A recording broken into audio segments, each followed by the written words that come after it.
തിരഞ്ഞെടുക്കപ്പെട്ട ആര്യ രാജേന്ദ്രൻ എസ് എന്ന ഞാൻ നമുക്കെന്താ ഭ്രാന്തായിരുന്നു.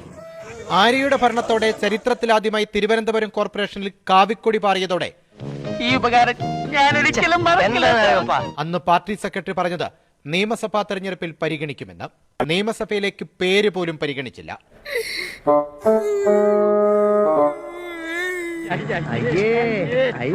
ഒതുങ്ങിപ്പോയ മുൻ മേയറെ ഇന്നലെ പൂജപ്പുരയിലെ പൊതുയോഗ മൈതാനത്ത് കണ്ടു. നിന്നെ കണ്ടിട്ട് കുറെ നാളായല്ലോ. ഉദ്ഘാടകൻ വന്നപ്പോഴേക്കും കാഴ്ചക്കാരിയായി മൈതാനത്തെ ഒരു കോണിലേക്ക് മാറി.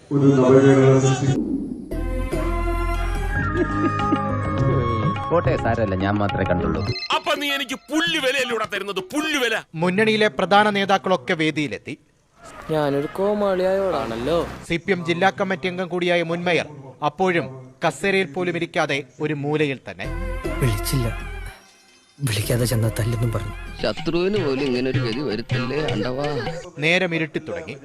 മടുക്കാതെ മുൻ മേയർ അവിടെ തന്നെ നിന്നു.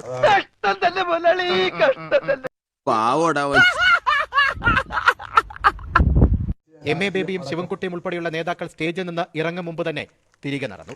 खत्म, bye bye, tata, good bye.